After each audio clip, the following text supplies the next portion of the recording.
بسم اللہ الرحمن الرحیم۔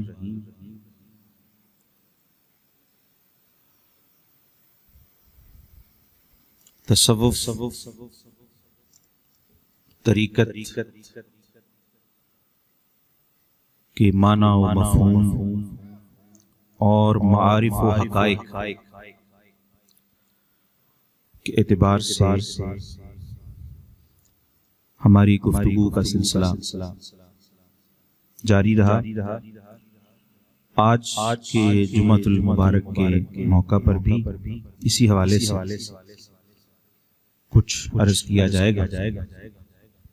اللہ تعالی ہم سب کو دین کو سمجھنے، اس پر عمل کرنے کی توفیق عطا فرمائے۔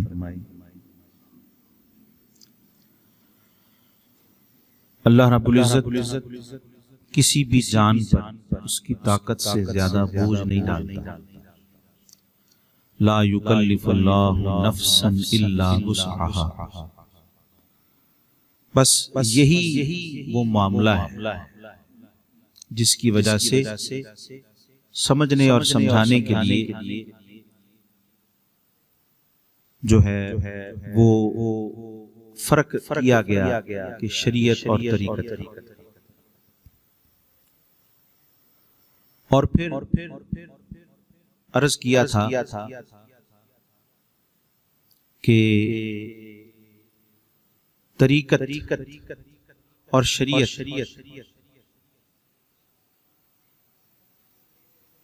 جب انسان طریقت کی طرف، تصوف کی طرف جاتا ہے تو اس کے لیے کوشش ہوتی ہے اپنے اندر انسان اخلاص پیدا کرے، سچائی پیدا کرے، ظاہر کو پاک کیا ہے تو اپنے باطن کو بھی پاک کرے، جبینوں کو سجدوں سے سجایا ہے تو دل کو بھی یاد الہی، ذکر الہی اور گریہ و زاری کے ساتھ سجائے۔ دل کے ظاہر پر طہارتوں کی چمک بھی ہو تو دل میں اللہ کی محبت، اس کے خوف، اس کی خشیت کا نور بھی ہو۔ تو جب ایسا ہو جائے تو تصوف کی ابتدا ہو جاتی۔ اور عرض کیا تھا کہ ضروری نہیں ہے کہ وہی انسان تصوف کا حامل ہوگا کہ جسے کوئی کشف اور مشاہدہ نصیب ہو جائے۔ یہ تو محنت ہے، کشف اور مشاہدہ ملنا یا باطنی آنکھ کا نصیب ہو جانا یا غیب، عالم غیب کو دیکھنے والی آنکھ کا مل جانا، یہ ضروری نہیں ہے کہ تصوف اور روحانیت کے لیے اس کا ملنا ضروری ہے۔ یہ اللہ تعالیٰ کی دین ہے، وہ جس کو عطا کرے۔ اس کے لیے عرض کیا تھا کہ طاقت، صلاحیت انسان کا ظرف دیکھا جاتا ہے کہ آیا وہ ان چیزوں کو سنبھال سکتا ہے یا نہیں۔ تو جس کی جتنی طاقت ہے اس کو اتنا عطا کر دیتا ہے اللہ رب العزت، کیونکہ اس نے اصول فرما دیا کہ کسی بھی جان پر اس کی طاقت سے زیادہ بوجھ نہیں ڈالا جاتا۔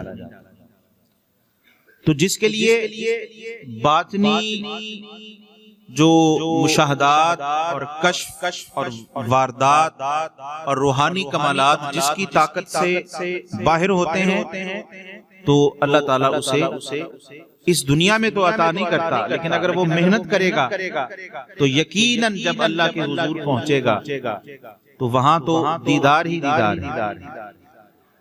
یہاں سے تڑپ ہونی چاہیے جو انسان لے کر جائے، شوق ہونا چاہیے جو لے کر جائے۔ وہاں تو قبر میں ہم دعا کرتے ہیں ہر دنیا سے رخصت ہو جانے والے کے لیے کہ اے مولا اسے دیدار مصطفیٰ عطا کر۔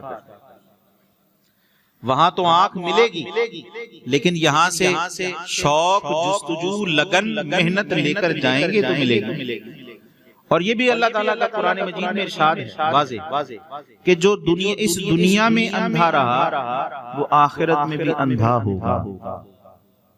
یہ قرآن کا فیصلہ ہے۔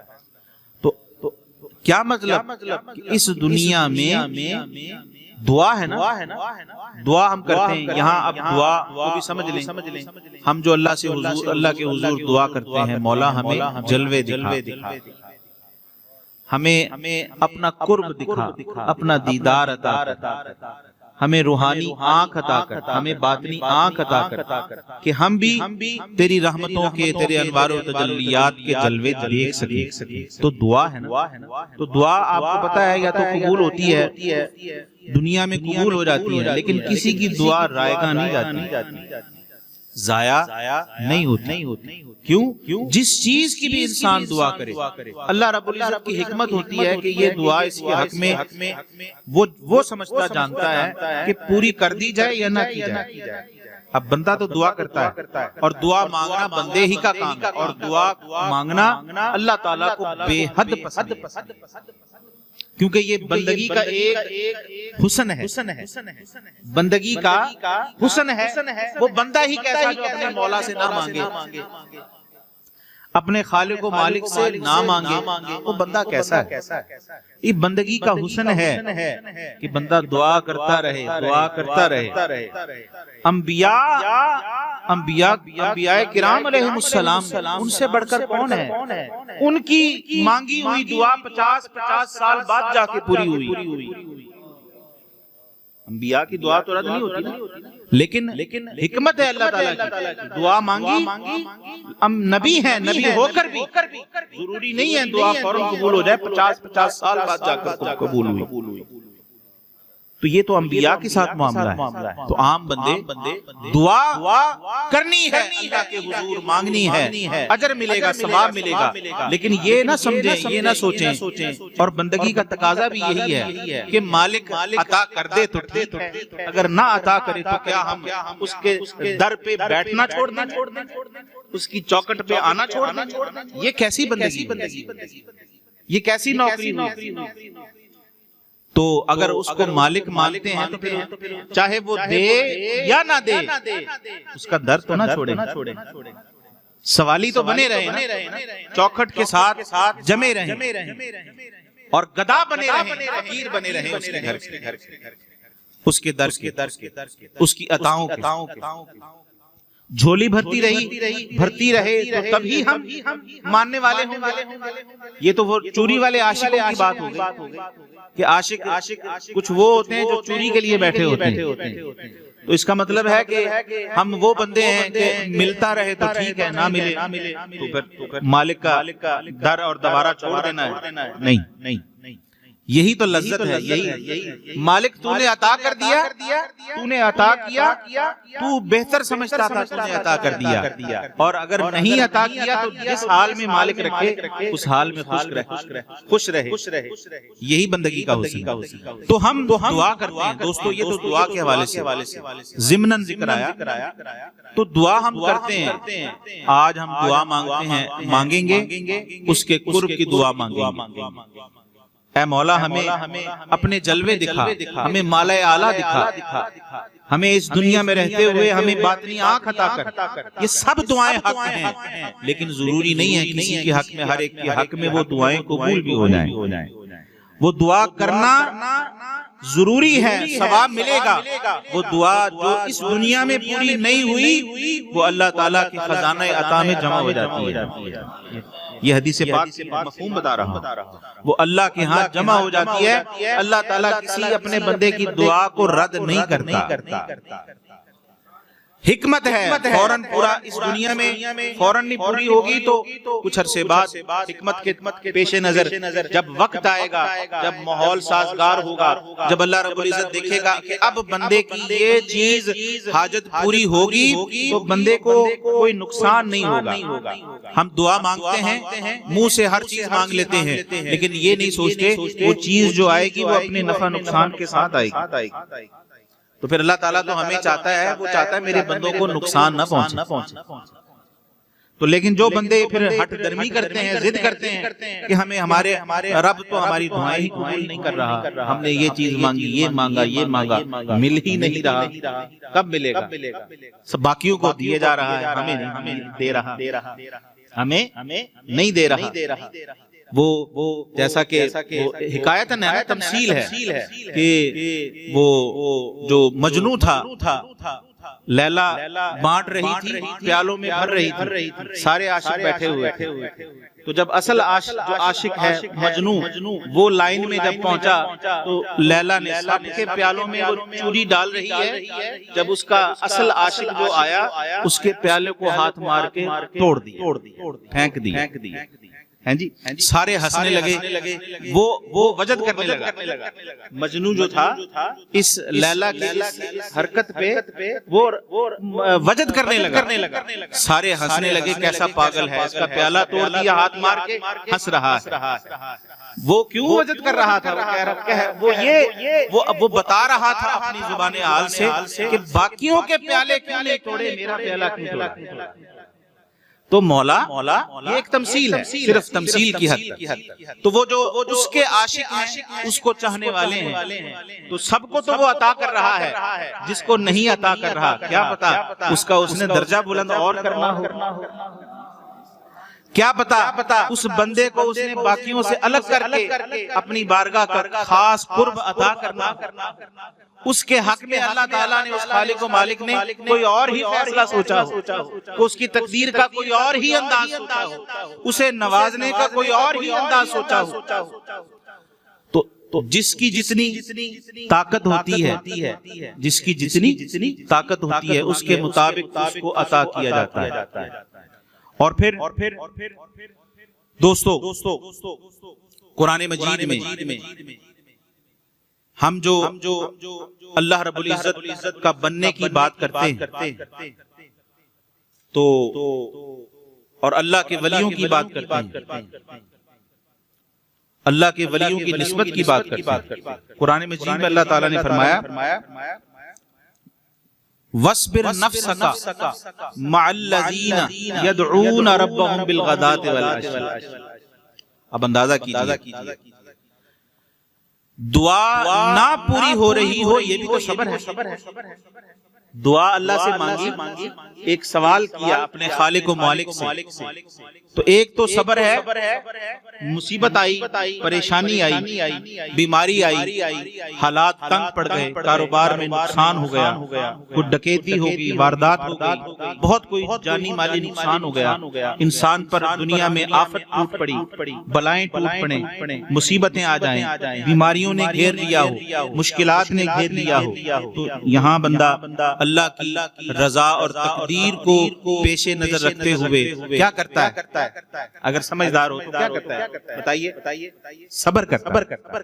کیا کرتا ہے؟ صبر کرتا ہے۔ یہ صبر کیا ہے؟ یہ تکلیف اور پریشانی پر صبر ہے۔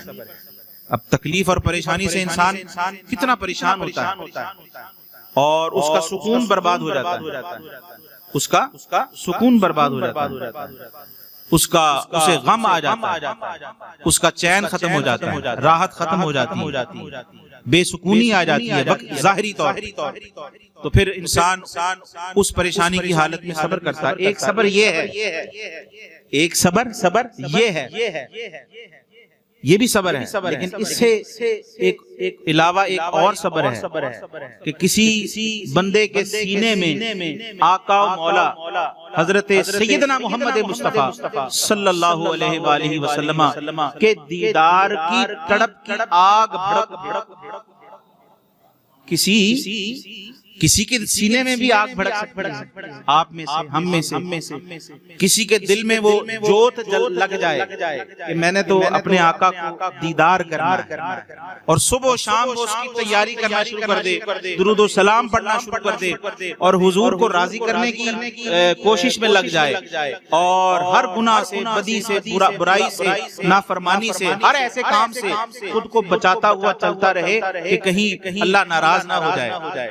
اور طلب کیا ہے کہ بس خواب میں آقا اپنا جلوہ دکھا دے۔ اب مجھے بتائیں کسی عاشق کے سینے میں یہ تڑپ لگ جائے تو کیا وہ آگ نہیں بنے گی؟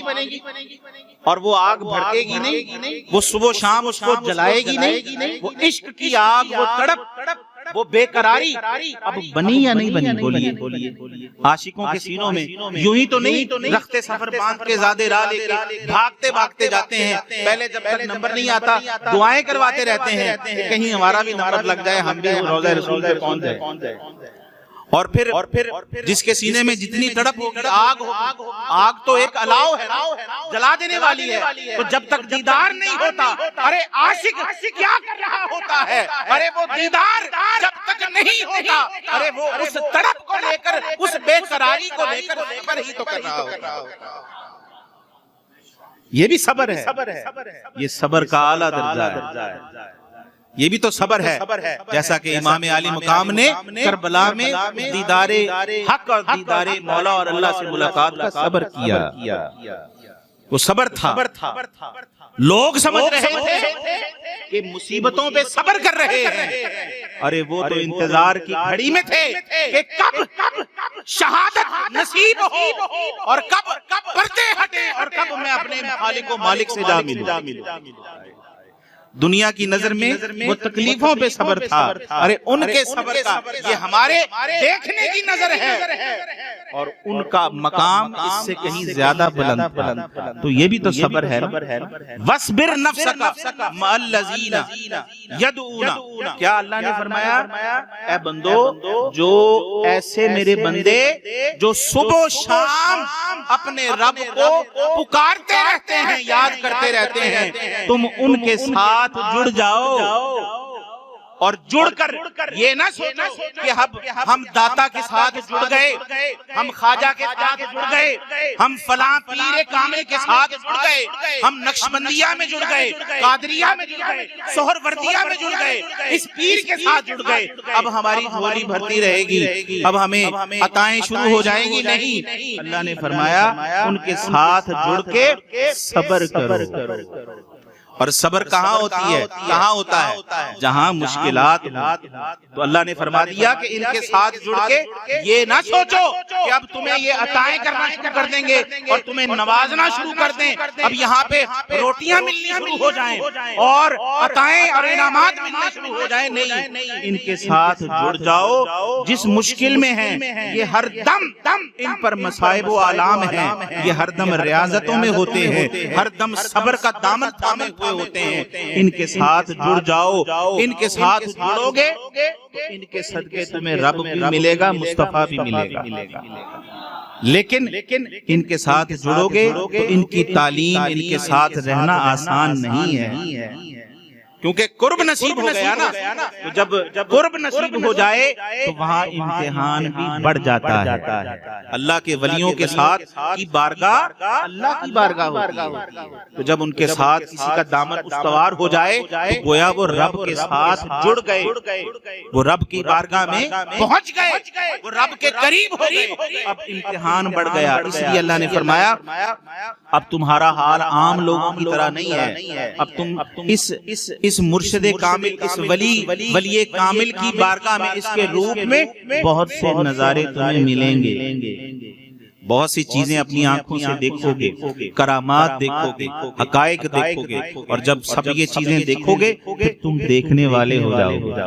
اور جنہیں دیکھنے والا بنا دیا جائے ان کی قیمت زیادہ ہوتی ہے، انہیں قیمت زیادہ ادا کرنی پڑتی ہے. اس لیے فرمایا کہ وَاصْبِرْ، ان لوگوں کے ساتھ جڑ کے صبر کرنے والے. تو دوستو ضروری نہیں ہے باطنی آنکھ اس دنیا میں نصیب ہو جائے، صبر کرنا ہے. یہی تو صبر ہے. یہی میں نے سمجھانے کے لیے یہ ساری تمہید باندھی کہ اس دنیا میں رہتے ہوئے ہم نے محنت کرنی ہے اور سوال کرتے رہنا ہے مولا ہمیں اپنا مکھڑا دکھا دے، ہمیں دیدار مصطفیٰ کر دے. جس کا رجحان عشق رسول کی طرف ہے وہ ادھر اپنی طرف ظاہر کرتا رہے، جس کا رجحان عشق الہی کی طرف ہو وہ وہاں اپنی بے قراریاں ظاہر کرتا رہے. تو پھر ہوگا کیا؟ جب آنکھ بند ہوگی اللہ رب العزت پھر کرم فرما دے گا. اور وہ دعا جو دنیا میں کرتے رہے اور نہ ملنے پر وہ جلوے اس دنیا میں تو باطنی آنکھ کے ساتھ نصیب نہ ہوئے، لیکن صبر کرتا رہا انسان، اس صبر کا پھل پھر قبر میں نصیب ہوگا. کہ وہاں دعا کرتے ہیں اللہ ہمیں وہاں دیدار مصطفیٰ عطا کرے اور حضور کی پہچان بھی عطا کرے. انشاءاللہ آئندہ